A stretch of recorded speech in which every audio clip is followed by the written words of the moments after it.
¿Qué tal? ¿Cómo están, chicos, chicas? Bueno, vamos a cerrar el curso. Voy a decir algunas palabras o varias para para cerrar la idea y tratar de que se vayan con una mirada global del problema. Habíamos comenzado con el extrañamiento de que no hay oficialmente no se enseña filosofía de la economía, se enseña filosofía política, y cuando se ve algo del mercado es como si fuera una pequeña concesión técnica, pero que filosóficamente no tiene relevancia. Y esto es lo que hemos querido impugnar a lo largo del curso, de la mano de varias reflexiones, particularmente de Jean-Pierre Dupuy. ¿Mm? Em, el asunto principal, lo que yo he querido transmitirles, es que el modelo ideológico dominante y las variaciones en torno a este, así como las discusiones entre keynesianos y hayekianos, por ejemplo, en realidad obedecen a una misma matriz, y esta matriz es la que Jean-Pierre Dupuy ha llamado la tradición de la economía política. Una economía política que comienza con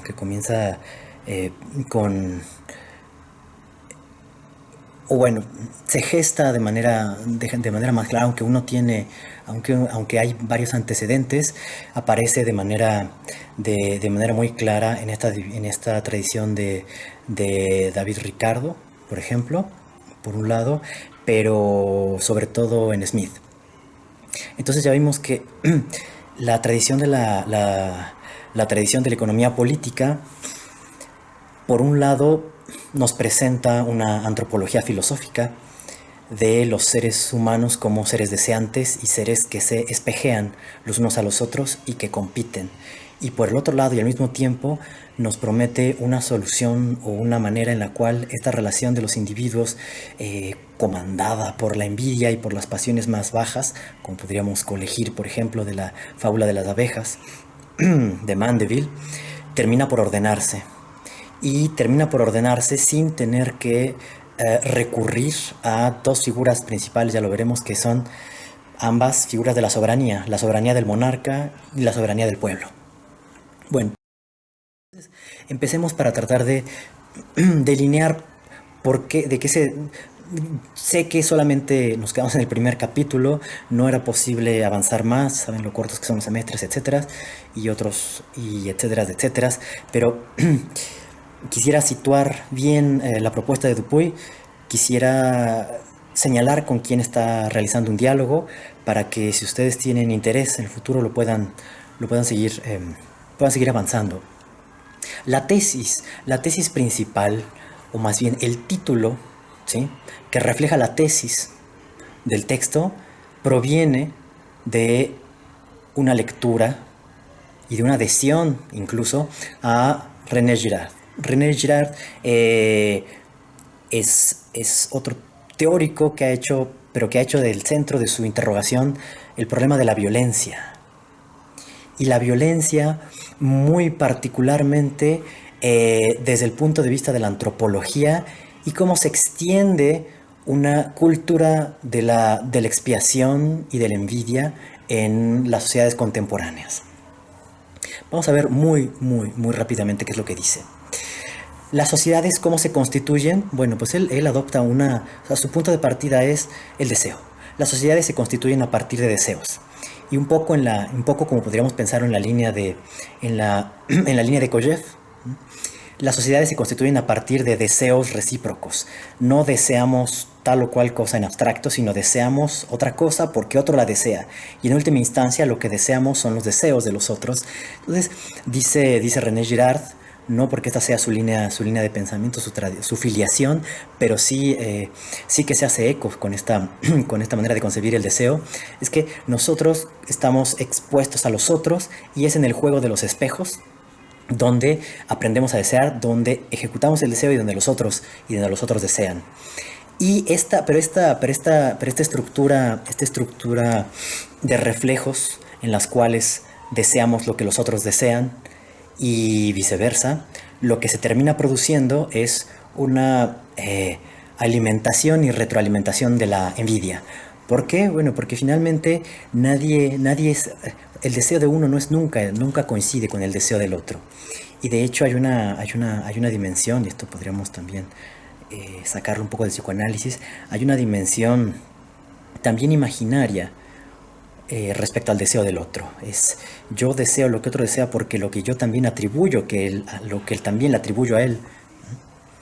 Eh, y no la estructura en la cual esa subjetividad está inserta y por la cual acaba deseando tal o cual cosa o de tal o cual manera.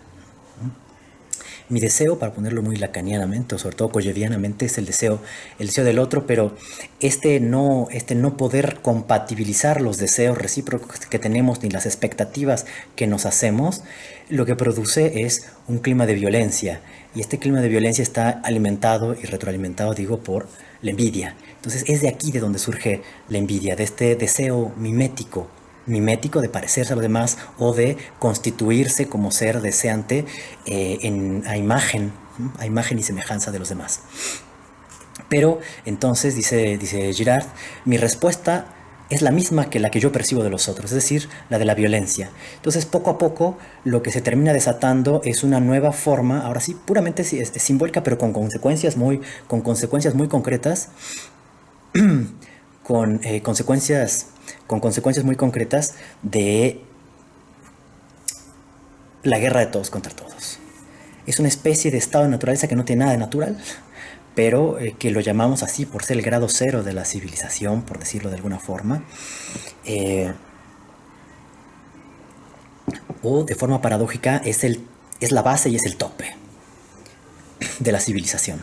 La civilización se engendra a sí misma por este deseo mimético y a la par que se construye, se destruye, porque por la mímesis ingreso a la cultura y me comporto como los demás, pero el constante lazo respecto a los otros es el de la envidia, tal que no puede separarse la construcción de la cultura de la violencia y de la barbarie. Entonces, la pregunta que se hace Girard, y haciendo también un estudio de diferentes culturas, estudios antropológicos de diferentes culturas, lo que se pregunta es, bueno, ¿cuáles son las formas canónicas en las cuales se detienen estos estados de violencia recíproca y de todos contra todos? Y lo que le encuentra es que una constante es el sacrificio. ¿Qué significa el sacrificio? Que cuando todos están peleándose contra todos, se elige a alguien, y nosotros lo llamamos también el chivo expiatorio. Elegimos a alguien de la comunidad, elegimos a alguien de afuera, elegimos una persona, elegimos a alguien que se equivocó, elegimos a alguien y lo sacrificamos para volver a pacificar las cosas. Es decir, puesto que todos nos hemos hecho daño y puesto que todos nos hemos destruido y puesto que nos tememos, lo que hacemos es desplazar los miedos hacia una única persona, culpabilizarla de todos los males y de una forma estrictamente ritual, no racional, estrictamente ritual, lo que hacemos es purificar la comunidad por medio del chivo expiatorio al cual le prendemos fuego. Y lo que le encuentra es que en el cristianismo encontramos por primera vez esta figura de la expiación en su máxima expresión y sobre todo desde el punto de vista de la víctima, de la que es crucificada. Y no solamente desde el sacerdote que realiza la expiación o la purificación. Entonces, la estructura muy general más bien el modelo, como lo he puesto aquí, de Girard, es que las sociedades se construyen por el deseo, un deseo recíproco, pero que está atravesado por la envidia, y lo que eso produce es que se desate la violencia de unos contra otros. Y la forma en la que las sociedades controlan la violencia no es por medio de claro, también sucede, pero nuestra forma contemporánea o la forma contemporánea que tenemos para lidiar con la violencia y que heredamos de estas antiguas figuras míticas es el chivo expiatorio o la cultura del sacrificio, que hay alguien que tiene que pagar. Frente a esto, ¿qué es lo que propone? ¿Cuál es la manera en que se apropia Dupuy el modelo de Girard? Bueno, lo que dice él, ahora trasladándolo a la sociedad capitalista, es que ésta vive de un deseo mimético. El mercado es fundamentalmente el sitio donde nosotros, los modernos, realizamos el deseo mimético. Desde luego que existen muchísimas instituciones y en las cuales nosotros nos reflejamos y mediamos nuestro vínculo con los otros. Pero lo que dice es que en el modo de producción capitalista es fundamentalmente el mercado donde producimos y donde rompemos el lazo social. Entonces, creo que no habría que preguntarse si el capitalismo es o no un lazo social. Bueno, es y no es una forma en la cual se produce la cultura, la civilización, se produce la industria, se producen las mercancías, los intercambios y las relaciones humanas a gran escala, tanto local como global, pero al mismo tiempo es un modo de producir relaciones que todo el tiempo son saboteadas por la envidia, ¿no? Ahora, la envidia no es el nombre de un sentimiento, es el nombre de una estructura que desata la violencia recíproca en este mundo capitalista. Pero ahora veremos qué relevancia tiene esto. Como lo acabo de decir, Dupuy intenta rehabilitar la tesis de Hobbes de la guerra de todos contra todos a partir del deseo mimético de Girard, y que esa es la segunda parte de la tesis, que la economía política justamente trata de resolver este problema. De hecho, toda la modernidad ha sido un esfuerzo por ponerle fin al sacrificio. Y esta es la idea que está detrás. Es decir, en otras palabras, lo político, entendido jurídicamente al amparo de un Estado, se legitima o se justifica como promesa del fin de la violencia. El fin de la violencia mítica, el fin de la violencia tradicional y sobre todo el fin de la venganza. Es decir, el Estado lo que viene a poner es el fin de la violencia de los particulares, apropiándosela y supuestamente controlándola. Por ahora, digamos que el mercado es una de esas grandes promesas, si no es que la gran promesa contemporánea de ponerle fin a la violencia y muy particularmente a la violencia estatal. Pero ¿en qué reside? Y esto es algo en lo que hemos puesto mucho énfasis y es lo que nos conduciría o lo que nos permitiría encontrar un hilo conductor para la filosofía de la economía, es esta tradición de la economía política, y leída no meramente como una técnica o como una ideología, o sea, como los antecedentes para el desarrollo de la economía como una ciencia matematizada, ni tampoco meramente como un conjunto de producciones ideológicas, sino como un pensamiento que trata de resolver un problema muy concreto. Y este problema muy concreto es el del sacrificio. Entonces,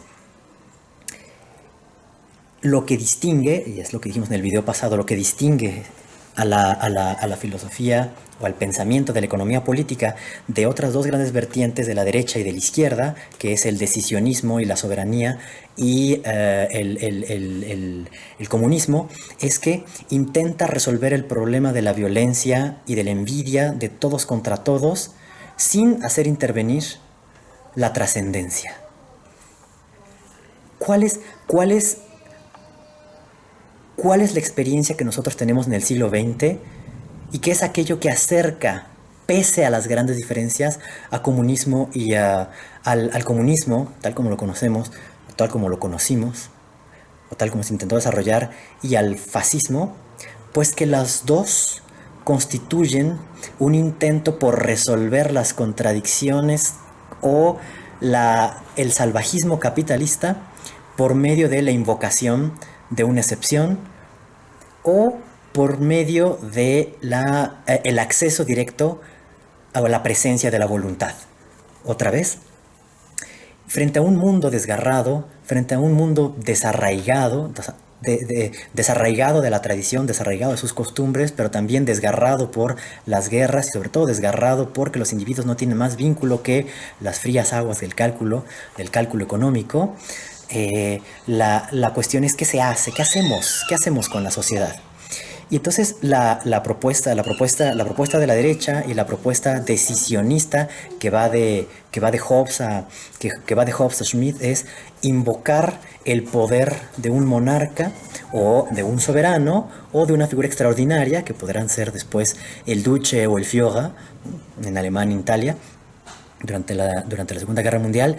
A él uno renuncia de su capacidad, uno renuncia a su cualidad de sujeto y pide que, como no sabe ser sujeto y los otros no saben serlo para conmigo, entonces que haya un solo sujeto que será la cabeza soberana, que gobierne por nosotros y que nos gobierne y que nos salve de nosotros mismos y que postergue el momento de la autodestrucción, que nos dé tiempo antes de que el apocalipsis sea consumado por nosotros mismos.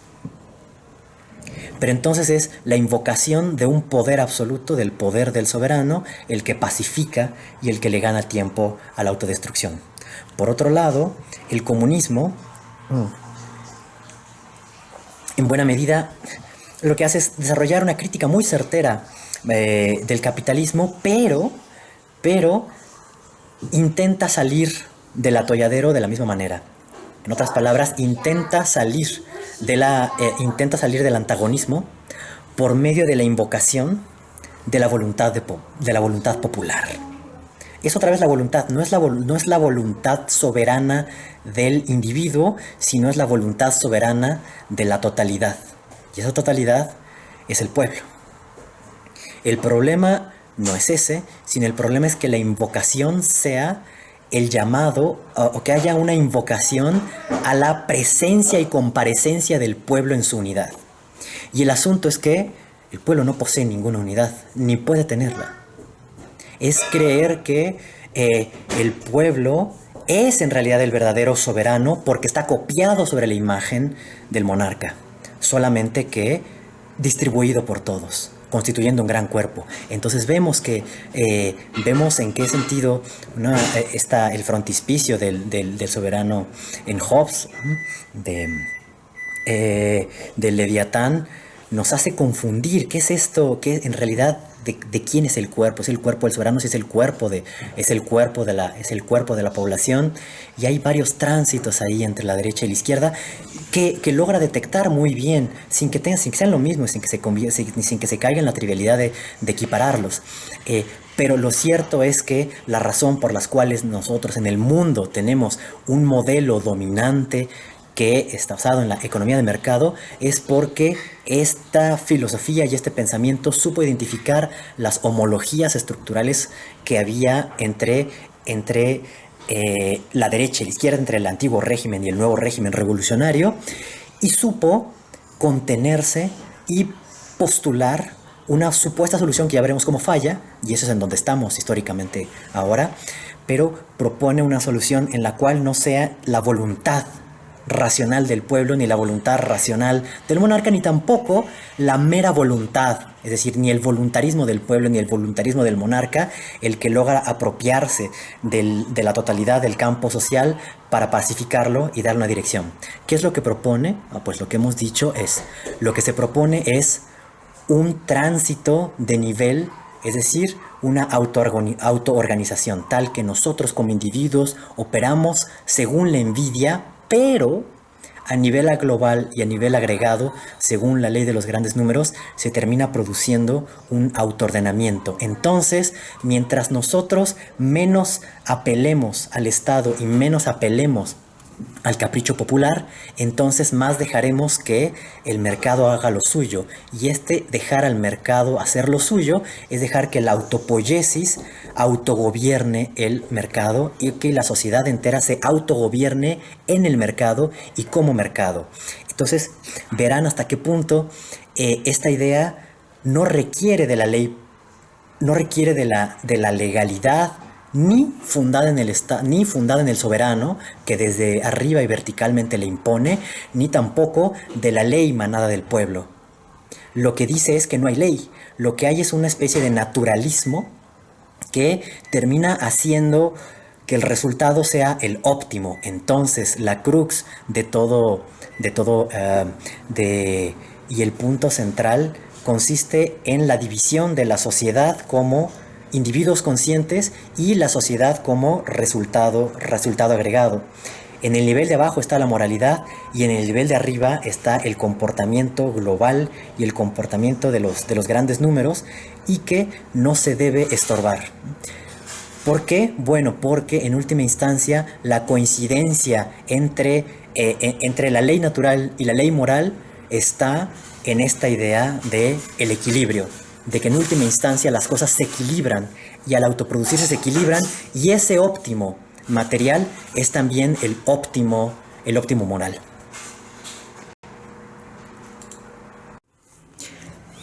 Así entonces, vemos que la sociedad es fundamentalmente autopoiesis, pero es autopoiesis inconsciente a partir del deseo, pero que sufre una transfiguración. Entonces, se ve claro que la modernidad, en esta versión de la economía política, pretende pasar por una sociedad secular. Pretende pasar por una sociedad que no cree ni en la divinidad del monarca, ni en la divinidad del pueblo, pero sí cree en una divinidad. Y cree en una especie de divinidad inmanente de la vida deseante, que es capaz de autoorganizarse.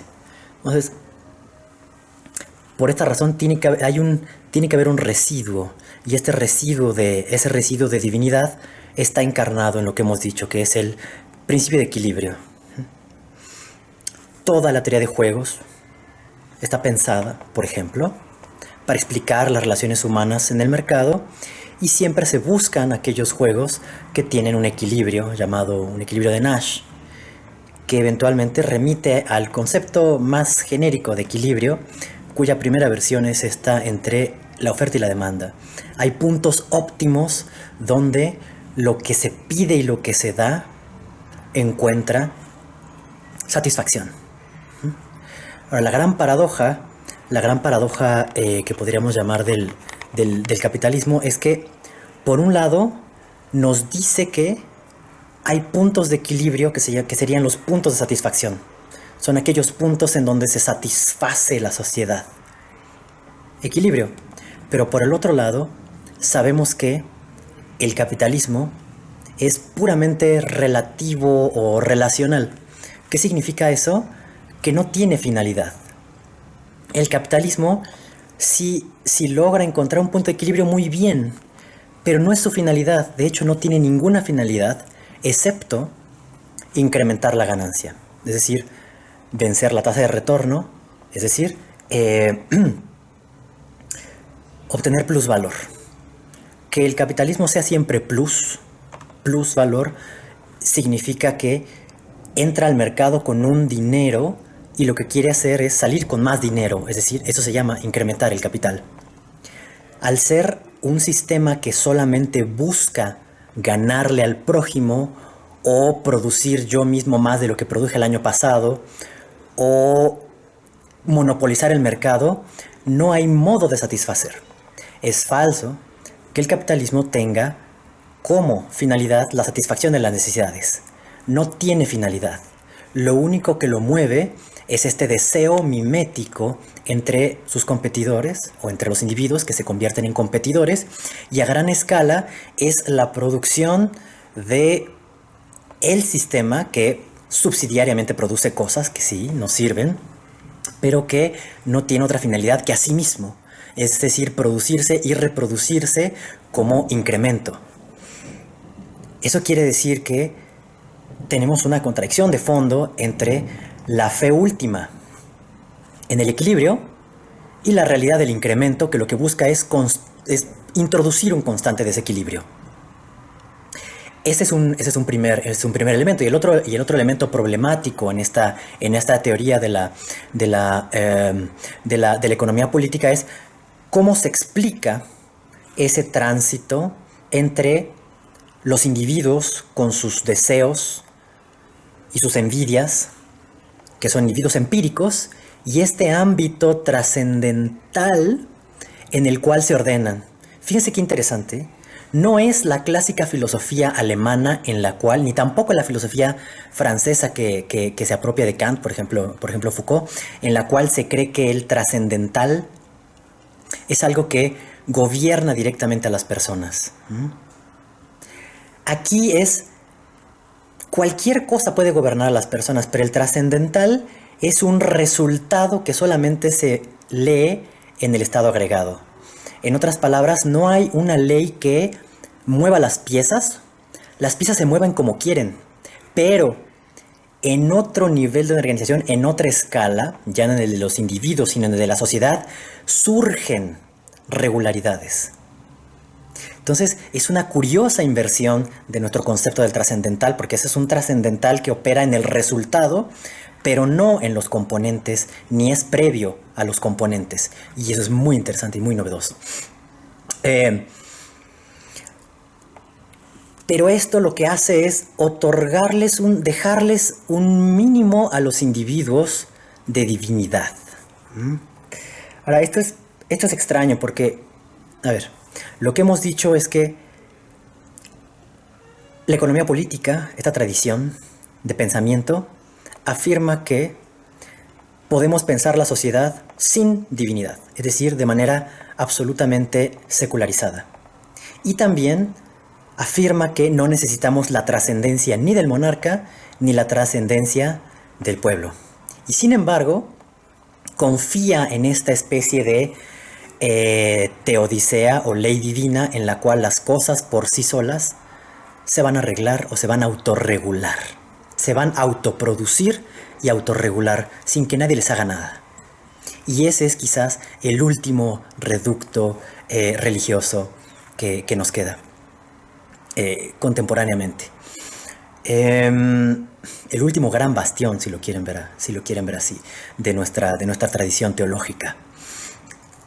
Ahora, ¿qué significa esto? Bueno, ¿o por qué presentarse como una filosofía o como un pensamiento que se tiene que transformar en una práctica muy concreta, que es la economía, que anuncia el final del sacrificio? Y aquí viene un punto central, absolutamente central, sin el cual creo no se puede entender nada de las relaciones paradójicas que tenemos como civilización occidental con el cristianismo. Hay un libro de Jean-Luc Nancy que se llama La deconstrucción del cristianismo. Y lo que uno quizá esperaría es que desde un punto desde cierto punto se atacara al cristianismo por su responsabilidad en la producción de ciertas instituciones o cierto modo de vínculo humano. Por ejemplo, a la Nietzsche, ¿no? Nietzsche ataca al cristianismo desde el punto por haber sido una moral de esclavos que ha debilitado las fuerzas y las potencias creativas y las pasiones alegres a la Spinoza de la sociedad. Pero la deconstrucción, tal como la entiende Jean-Luc Nancy, heredada de Derrida, lo que presenta son las contradicciones inmanentes de un sistema o las aporías de una posición filosófica, de una creencia, de una tesis o alguna filosofía, y cómo esa teoría se mina a sí misma sin por ello producir una superación en el sentido hegeliano del término. Es decir, cómo todos aquellos proyectos filosóficos en los cuales se pretende hacer una repartición de las cosas, esta es la mente, este es el cuerpo, esto es lo primero, esto es lo derivado, este es el núcleo de la teoría y estos son los accesorios, esta es la esencia, esta es la existencia o esto es lo central y esto es lo contingente. Todo eso entra en contradicciones a lo largo de la exposición a lo largo de la exposición sistemática en un texto filosófico. Entonces, podríamos decir que es una idea muy general que está detrás de toda deconstrucción. Bueno, pues en esta línea, la deconstrucción del cristianismo que nos presenta Nancy es el modo en el cual el cristianismo se deconstruye a sí mismo.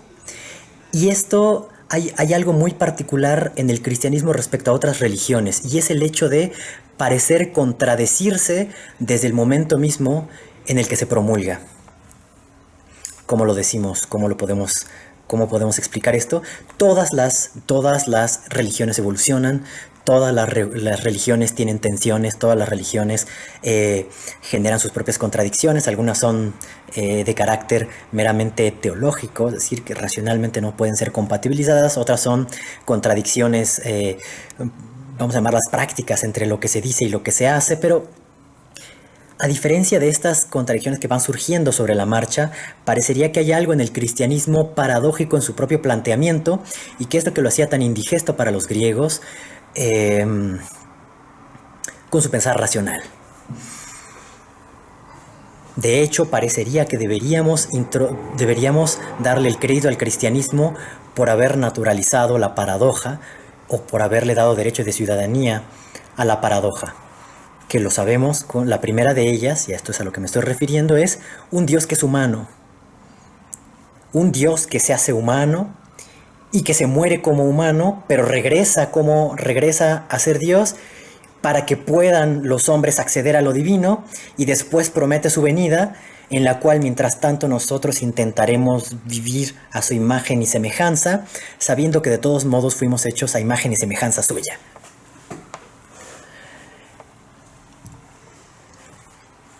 ¿En qué sentido le interesa a Girard y a Dupuy el cristianismo? Bueno, por ser, número uno, el gran relato, ofrecer el gran relato occidental de la culpa y la expiación. ¿De qué se trata la pasión? ¿De qué se trata la pasión de Jesucristo? Del perdón de los pecados. ¿Y qué es el perdón de los pecados? El daño recíproco que se hacen los unos a los otros, y que viven bajo la ley del talión, es decir, la ley de la venganza. Entonces, lo que promete el cristianismo, que ya habría prometido antes el derecho, particularmente el derecho romano, es ponerle fin a la ley de la venganza por medio de una instancia trascendente, pero esa instancia trascendente cuya trascendencia precisamente se prueba por el hecho de que aquí interviene Dios, vuelve a ser reinmanentizada, porque ese Dios no viene a perdonarnos desde el más allá, ni viene a renovar el pacto, sino que viene a hacerse humano y a morir como humano. ¿Dónde está la paradoja? En que todo el cristianismo es el relato de un gran sacrificio. Y en ese sentido parecería que es la instauración o entronización del sacrificio.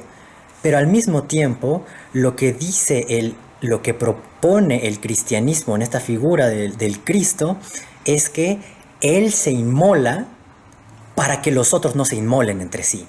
Es el último sacrificio el que se realiza aquí para que los seres humanos dejen de sacrificarse entre ellos.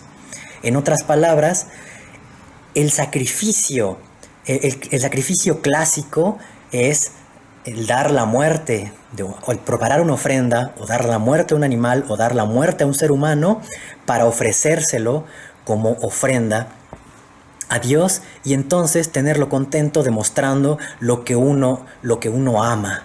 Es decir, nada de lo terreno es conmensurable con Dios, tal que yo puedo sacrificar lo más querido de la tierra, y eso seguirá siendo demasiado poco con la inconmensurabilidad de Dios y lo que yo realmente le debo.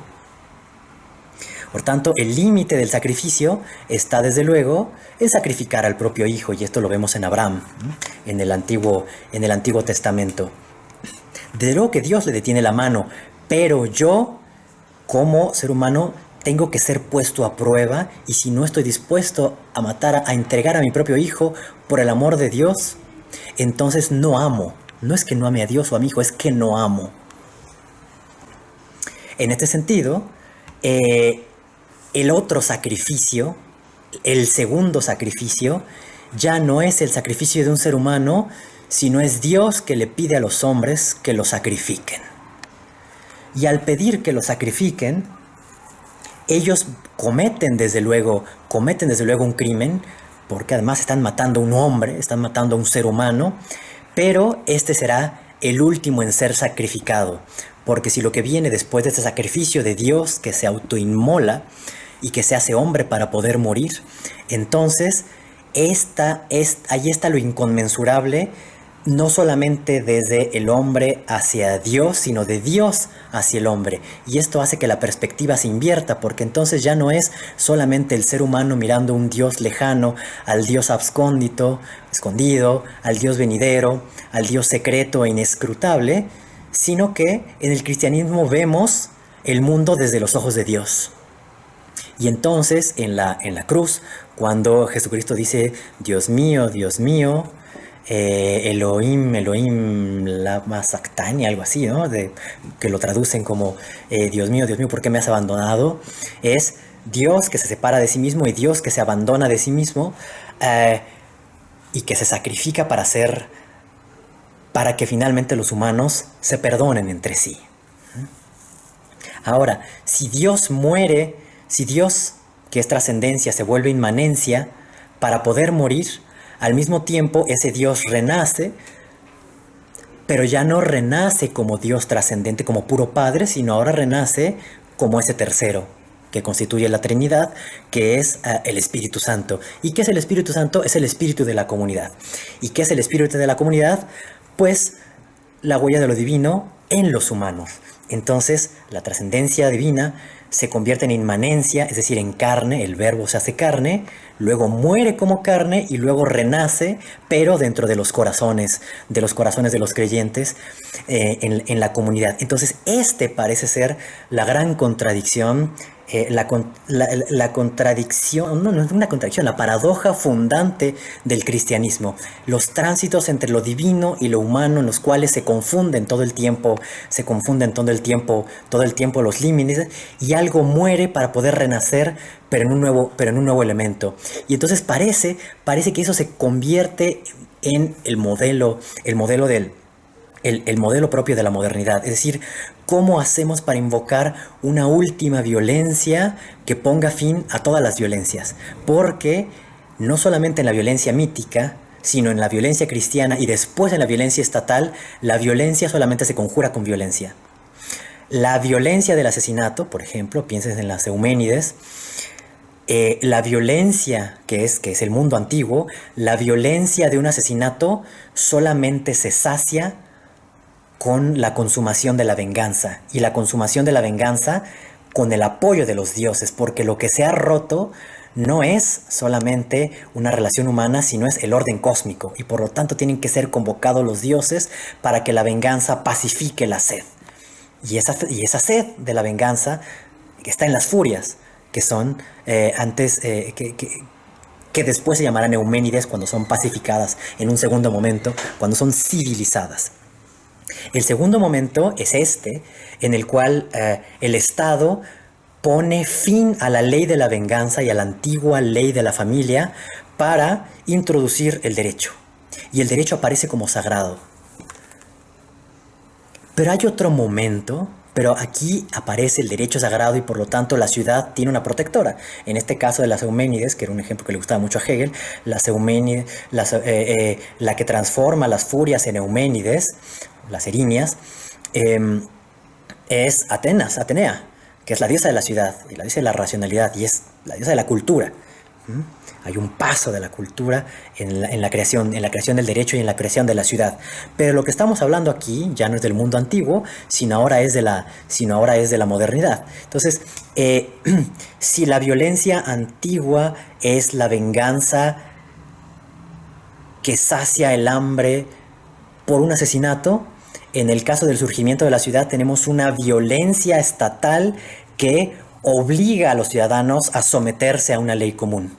Y si no, los castiga con la muerte o los castiga con la expulsión, como lo podemos ver en el caso de Antígona, ¿no? Cuando alguien va contra el Estado, en realidad va contra lo más sagrado y por lo tanto no tiene derecho a ser enterrado en la tierra sagrada de la ciudad, ¿no? Por lo tanto es un Estado violento, es un Estado que contiene las violencias de los particulares y de los individuos y de sus caprichos con una violencia común.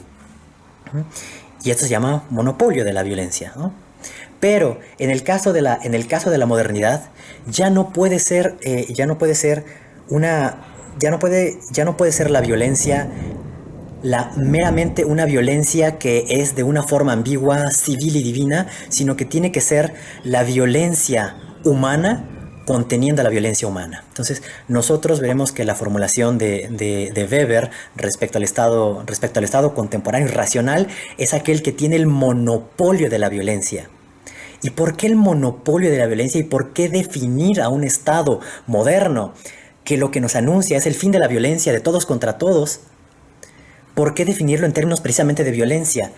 Porque no se puede conjurar la violencia sino con una violencia especial, con una violencia excepcional. Y esa violencia excepcional es la violencia del Estado. Entonces, todas estas reflexiones que quizá les parecen así un poco sueltas, simplemente nos sirven para recordar hasta qué punto las instituciones modernas, el Estado moderno y, como veremos, el mercado son subsidiarias de antiguas estructuras, lo quieran o no, religiosas, principalmente cristianas en el caso occidental, pero que, como vimos en el caso de Girard, no solamente cristianas, porque el tema del sacrificio y de la envidia, de la guerra de todos contra todos y de la expiación por medio del sacrificio y además del chivo expiatorio, es un tema que atraviesa a todas las culturas antiguas, y por lo cual el cristianismo no es más que una de las elaboraciones de esos problemas. Bien. Así entonces, vemos que la sociedad es fundamentalmente autopoiesis, pero es autopoiesis inconsciente. Quise aquí introducir a Weber y a Benjamin porque vienen perfectamente al caso en esta discusión. Al final, a final de cuentas, toda la discusión moderna de la filosofía política gira en torno de la violencia. ¿Cómo ponerle fin a la violencia? Y la violencia puede ser de todas las clases, pero cuando nosotros hablamos de opresión y cuando nosotros hablamos de libertad, estamos hablando también de una forma de violencia. En otras palabras, la gran pregunta de la filosofía política moderna es no solamente cómo ser libres, sino cómo ponerle fin a la violencia. Y esta cuestión de la violencia siempre se ha resuelto de la misma manera, y es que no hay manera de acabarla si no es por medio de otra violencia. La violencia humana por la violencia religiosa, la violencia religiosa por la violencia de las ciudades, la violencia de las ciudades por la violencia pacificadora de un imperio, por ejemplo, o la violencia de imperio la violencia del imperio por otra nueva religión, y finalmente, como vemos, la violencia de toda clase en todos los sectores de la sociedad por medio de la violencia estatal. Pero aquí ocurre entre el siglo XIX y el siglo XX ocurre una cosa muy particular, especialmente en el siglo XX, y es la creencia y la supuesta fe en que ni el pueblo, ni el Estado, o más bien el Estado, ni en su versión del antiguo régimen por medio del soberano, ni en su versión democrática de manos del pueblo, es capaz de ponerle fin a la violencia. ¿Por qué? Porque bueno, tenemos en el caso del pueblo, tenemos la violencia revolucionaria, tenemos el terror revolucionario y tenemos las purgas soviéticas. Y en el caso de la derecha, no se diga, tenemos la conocidísima violencia de los monarcas, pero además en el siglo XX tenemos los regímenes fascistas. Entonces pareciera que se ha escapado todavía de esta crítica demoledora occidental a la violencia la economía política. ¿Por qué? Porque la economía política no le da la esperanza a un sujeto. Y ese es todo el asunto. No se la da al sujeto soberano ni se la da al sujeto pueblo, sino que se la da a la naturaleza, a una naturaleza. no se la quita al individuo en el sentido de que diga que todo se ordena solo. No, al individuo le deja sus pasiones, le deja sus caprichos, le deja todo su mundillo, por decirlo así de alguna forma, pero nos promete científicamente demostrarnos que este mundillo, pese a todo, se autoorganiza y se autoorganiza bien. Y si no se autoorganiza del todo bien, no importa porque como se dice todo el tiempo, burlándose un poco de la frase de Churchill, el capitalismo quizás sea el peor de todos los sistemas, ¿no? Como dice Churchill de la democracia, con excepción de todos los demás. Entonces, no es que tengamos que demostrar que el capitalismo realmente funciona en su prometido equilibrio, basta mostrar cómo la intervención lo hace solamente peor.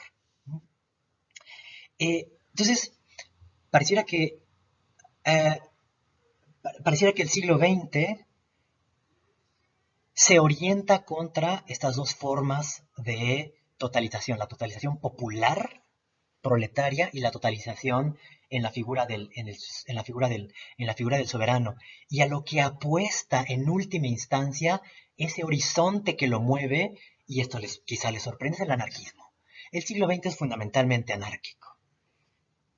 No, no, no porque no haya habido Estado, ha habido muchísimo Estado, y no porque el mercado haya sido libre mercado, no. Lo que estoy diciendo es que teóricamente la aspiración de fondo del siglo XX, tanto de los liberales como de los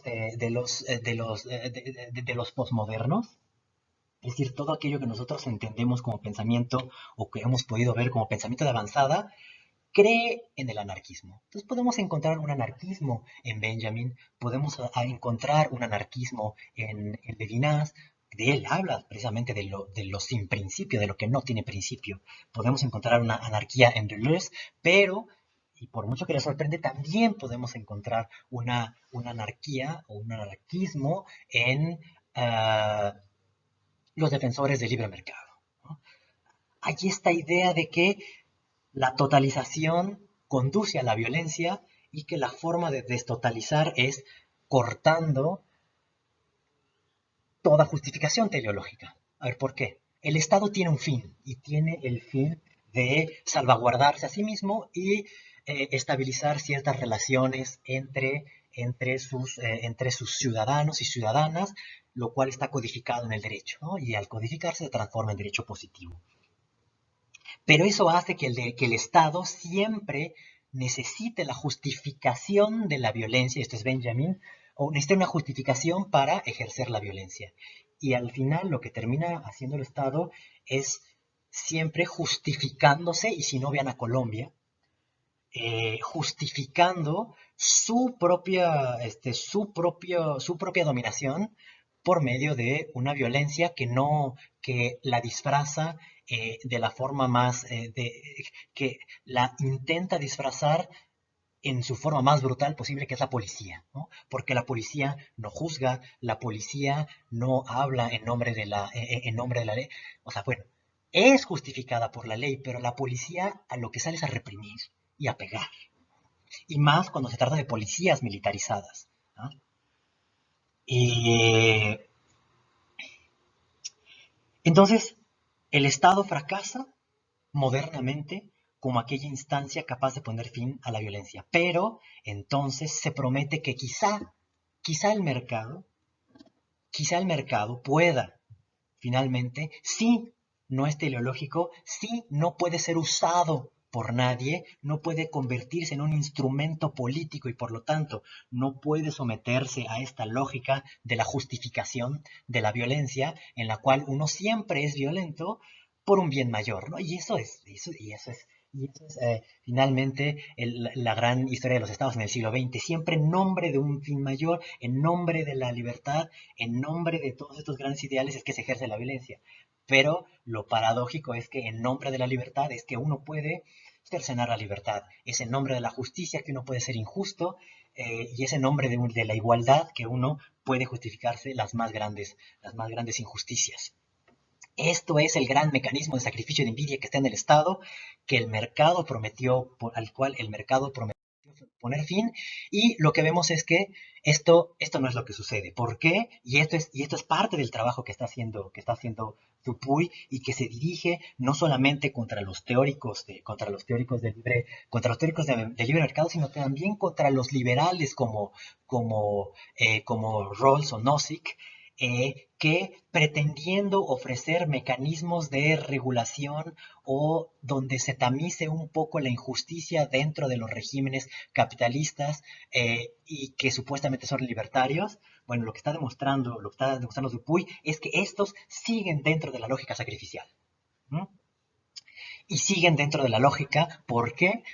A ver, pero antes de entrar a eso digamos que el mercado había prometido ser el ámbito de sin Estado, es decir, la no regulación, porque no posee medios. Y al no poseer medios, al no necesitar, al no tener fines, más bien, no necesita tomar la violencia y justificarla para cumplir ciertos fines. El hecho de que el mercado sea de nadie parecería que promete algo que no puede ser poseído por nadie. El asunto es que no se necesita poseer el mercado, solo se necesita saber jugar con ciertas reglas para producir relaciones de dominación. Y sí es cierto que hay ciertos elementos, por ejemplo, en Rawls, donde, bueno, en su teoría de la justicia lo que se privilegia por encima de todo es la igualdad de los derechos y la igualdad de oportunidades para todos y para todas. Pero hay como una segunda cláusula, que es cada vez que se tengan que tomar decisiones en materia económica, hay que tomar aquellas que sean parejas para todos, pero que siempre busquen, y se llama el principio de diferencia, siempre busquen mejorar a aquel que está en la peor situación posible. Si dentro de estas combinaciones yo puedo hacer que el que está más jodido mejore, pero eso produce grandes diferencias sociales, eso no le importa. Eso no le importa a Rawls. Pero era un tema que evidentemente le importaba a Marx, porque no importa realmente, el asunto no es que el pobre no coma solamente, sino que por la diferencia económica respecto a otra clase está en una condición obligada de dominación porque no tiene los mismos grados de libertad. Ahí hay una broma, ¿no?, que hace Benjamin y que toma de no recuerdo a quién. Dice, sí, claro, la ley prohíbe por igual a todos, ricos y pobres, dormir debajo de los puentes. Solo que en términos prácticos significa dos cosas muy distintas por la situación en la que están unos y otros de hecho. ¿Cómo es sacrificial y cómo es envidioso el capitalismo? Bueno, creo que la envidia no necesitamos justificarla. El propio capitalismo, en la descripción que da de sí, lo acepta. Lo que dice es que ese egoísmo redunda, sin que nosotros lo sepamos, en el mayor bien posible. Pero ese mayor bien posible, ah, lo que tiene detrás es una máxima utilitarista. Y la máxima utilitarista es: obtengamos el mayor beneficio para la mayor cantidad de gente posible. Y el resto es una lástima. Y esto está un poco en el discurso que leemos en los defensores, o más bien en los enemigos de las políticas contracíclicas. ¿Qué son las políticas contracíclicas? Bueno, aquellas políticas económicas que están orientadas a intervenir el mercado para cambiar su comportamiento. ¿Y qué son los ciclos? Bueno, está asumido dentro de cierta ciencia económica, que hay crecimiento y decrecimiento, y que hay oscilaciones llamadas naturales en el mercado, pese a que el mercado sea una invención nuestra, no esté en nuestras manos y tiene su propia lógica. Y al tener su propia lógica, se comporta como muchos otros fenómenos naturales, con sus variaciones, sus fluctuaciones. Entonces, cuando nosotros queremos, en nombre de la justicia, controlar los precios, o cuando el Estado quiere controlar el valor de su moneda, lo único que hace, eso es contracíclico contra los ciclos naturales del mercado, lo único que hace es introducir variables extrañas dentro del modelo, y eso, en vez de corregirse, lo que hace es lo desnaturaliza todavía más, y de tal manera que lo empeora, porque cuando nosotros queremos mejorar la condición de vida de las personas, cuando tenemos un valle, cuando tenemos decrecimiento, Nosotros queremos darle dinero a la gente para que compre, pero lo que hacemos es producir inflación y eso a la larga lo que produce es todavía un valle mucho más grande. Entonces, la idea de que uh, el equilibrio, o esta creencia en el equilibrio, a lo que nos manda es a obedecerlo porque cuando tratamos de alterarlo solamente hacemos las cosas peores. ¿Mm? Pero eso lo que significa concretamente es que si en este momento la gente está desempleada, no le hagas nada porque eso a la larga nos va a afectar más. ¿Sí? Entonces la lógica utilitarista significa, bueno, en nombre del equilibrio global del sistema, tenemos que aceptar que estos se mueran y tenemos que aceptar que estos tengan desempleo y tenemos que aceptar que a estos los violen y que a estas las secuestren, porque mayor intervención solamente haría peores las cosas. Y esta idea que parece tan inocente, que es la del equilibrio, bueno, nos conduce a la idea de maximización y la idea de maximización hacia lo que nos conduce es a la tesis del sacrificio. Es decir, en nombre del bien de todos, dejemos que haya dolor y dejemos que haya sufrimiento. El problema, como siempre, es que no solamente no funciona, el cálculo no solamente no funciona, sino que además el cálculo como cálculo, es decir, introducir el cálculo en el vínculo humano o dejar que el cálculo de una mayoría incida en el vínculo humano, significa, ante todo, pisotear lo único que hace o que haría vivible ese vínculo y que es, vamos a poner muy kantiano es la dignidad. Sí, en nombre de la mayoría, hay que sacrificar y hay que matar y hay que dejar morir.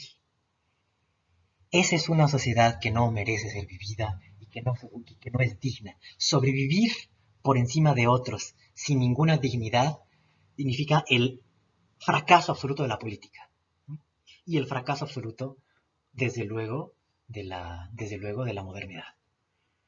Es por eso, y eso es el mercado. Es por eso que debe parecernos tan aterrador el mercado como las dictaduras de las mayorías, como los totalitarismos de uno o de un grupo o las oligarquías. Finalmente, lo que atestiguamos es una y otra vez el triunfo de la violencia y el fallo de la violencia tratando de controlar a la violencia. Esta violencia que consideramos sagrada o que consideramos anónima o que consideramos excepcional para poder controlar esta violencia empírica, mala, concreta. Pero a final de cuentas, lo que terminamos haciendo es siempre justificando, en nombre de esta supuesta justicia trascendente, las violencias concretas y humanas, que es por lo que habíamos comenzado todo el movimiento de la cultura. Les digo, es por eso que a algunos todavía se les enternece el corazón con Keynes, porque tiene una frase muy famosa que mientras que algunos estaban diciendo, bueno, Keynes pertenece, está muy activo en la definición de las políticas económicas mundiales, específicamente de Estados Unidos después de la Segunda Guerra Mundial. Lo que dice es, bueno, yo sí creo en el equilibrio, yo sí creo en los ciclos económicos, pero en el largo plazo todos estamos muertos. Es decir, no podemos avalar ni podemos darnos el lujo de esperar a que la curva se mejore por sí sola o cumpla su propio ciclo, porque en medio, quien sufre es la gente. Ahora, esto puede ser tomado, les digo, con mucho corazón, pero no es absolutamente ninguna alternativa, porque el último interés de Keynes es el de suprimir el capitalismo o suprimir el mercado tal como lo conocemos. Es simplemente darle unas pequeñas ayudaditas para que ahora sí él pueda hacer lo que siempre sabe hacer y lo que sabe hacer bien, que es el equilibrio. ¿A dónde llegamos entonces? Y esto es lo que les quiero transmitir como conclusión del curso, es que dentro de estas tres esferas que constituyen más o menos la estructura contemporánea de la sociedad, que son sociedades modernas, occidentales, capitalistas, que son la sociedad civil, el mercado y el Estado, lo que tenemos es una triple relación de insuficiencia.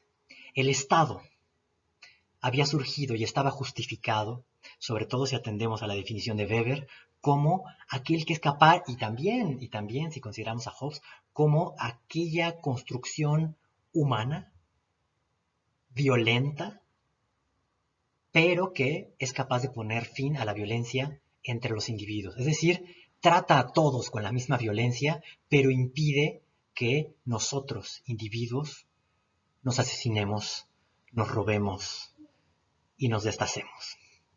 Es decir, es apropiarse de la violencia para poderla usar de forma diferenciada y siempre en nombre del Estado. Pero resulta que el Estado, en tanto que no tiene otro interés que su propia manutención, constantemente y su conservación, constantemente dirige ese monopolio de la violencia contra los propios individuos. Y si los salva de ellos mismos, no los salva del propio Estado, y entonces el Estado los domina, los manda a morir en las guerras, los masacra en las plazas públicas, los encarcela y los desaparece.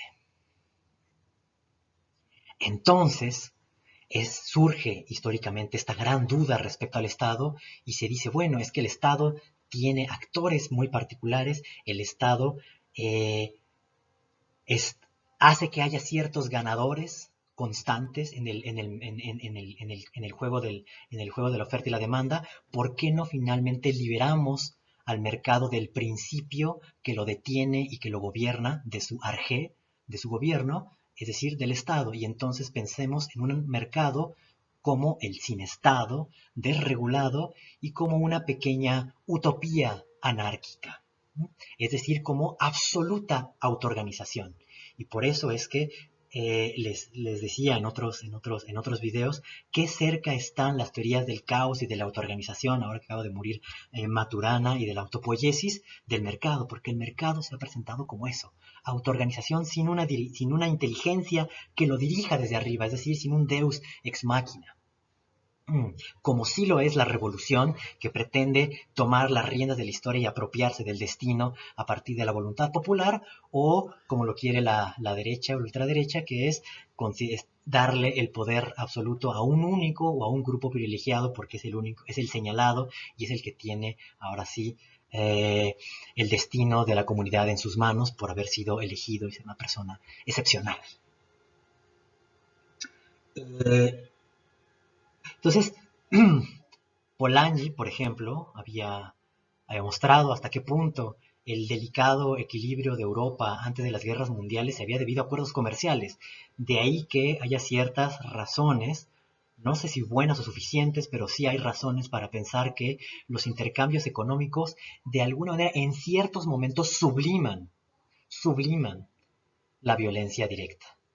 Pero lo que hemos visto, lo que vimos en la Guerra Fría, es que las guerras mundiales efectivamente se acabaron en nombre del orden económico mundial, pero se atomizaron y se multiplicaron. Y lo que surgieron fueron guerrillas, terroristas contra terroristas, antiterroristas y del lado del propio Estado, sobre todo movimientos paramilitares, ¿no? Secuestros, desapariciones, torturas, ya no las grandes guerras dirigidas contra otro Estado, ni siquiera las guerras dirigidas contra las poblaciones para mermar las fuerzas de esos estados, que ya sucedía desde las épocas de Napoleón, sino ahora directamente contra enemigos políticos determinados. Entonces, bueno, esto lo ha hecho el Estado o el mercado. Es que también hay tal punto de indecisión a veces que no resulta fácil separar uno de otro sin que por ello sean lo mismo. Y eso creo que consiste en un gran error.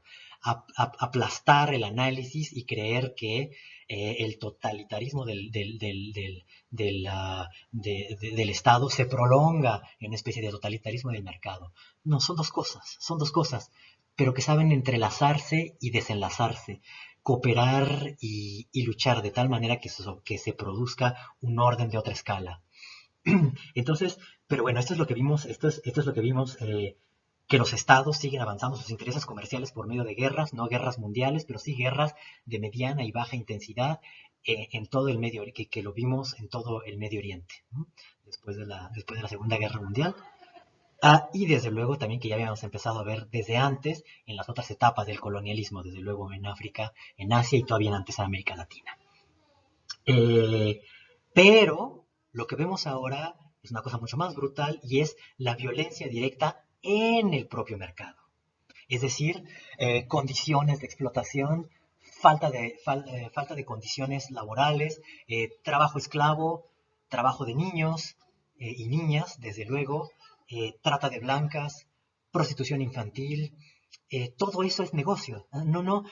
Creo que hay un error en pensar que hay el buen mercado legal y el mal mercado ilegal. No, porque forman parte de lo mismo. Estructuralmente forman parte de lo mismo. Eh, Quizá hayan escuchado sobre la novela esta de Saviano de Gomorra, en la cual él analiza la estructura de producción de la ropa de marca como Gucci. No sé si es Gucci, no sé si es alguna otra, ¿no? Lo pongo como ejemplo, pero el asunto es que, claro, hay una parte legal en la cual esa ropa se comercializa con todas las de la ley, pero hay una parte antecedente que es absolutamente ilegal y sin la cual esa parte legal no podría funcionar. Y eso es, se filtran, por ejemplo, se filtran los patrones de Gucci. Gucci filtra los patrones entre las fábricas de ropa que están en manos de los narcotraficantes, ¿no? De la mafia, de la camorra en Italia. Y entonces les da los patrones y hace que ellos pongan a trabajar de manera esclava y a punta de pistola a personas en sus fábricas de manera ilegal. Y el que logre producir la mercancía de la forma más barata, entonces se queda con el derecho a producirla. Pero todo eso que se produce, esos patrones son los que dio Gucci. Solamente que los que perdieron de la camorra, es decir, todos aquellos traficantes que no lograron lograr el precio más bajo porque no lograron explotar suficientemente a su gente, entonces tienen de todos modos derecho a vender esa ropa, pero no con el nombre de Gucci. ¿Y quién sí lo puede vender? Bueno, pues aquellos que también y con la misma violencia lograron producirla. Y ahora sí, eso entra por la vía legal. eh, y oficial, y entonces ahora sí, ya Gucci empieza a firmar o a responsabilizarse por lo que pasa después, y eso es ya no es la creación de los patrones, sino ahora sí la distribución y la venta mundial y toda la estructura de comercialización. ¿M? Pero así todo, los coches que se venden de manera legal comienzan con la explotación ilegal y contaminación de los mantos acuíferos, como en Puebla, nada más y nada menos, y el uso de las computadoras y de los celulares comienza con el extractivismo violento, ilegal y de asesinato de defensores de la tierra en el caso de México, la minería a cielo abierto con empresas canadienses, o en África, donde hay elementos para hacer, como el silicio, según entiendo, para construir la tecnología, o bueno, ahora en Bolivia, porque tienen litio, y los coches que produce el señor Elon Musk, pues necesitan eso, ¿no?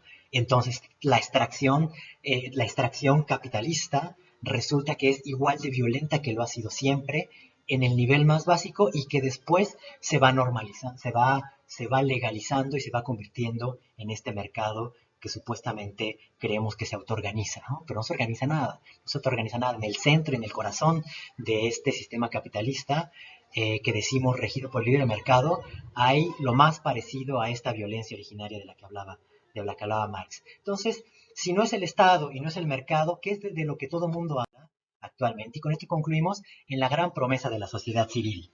Pero, pero vamos a cometer un error terrible si pensamos que la sociedad civil por sí sola se va a salvar, porque la sociedad civil es también algo bastante heterogéneo.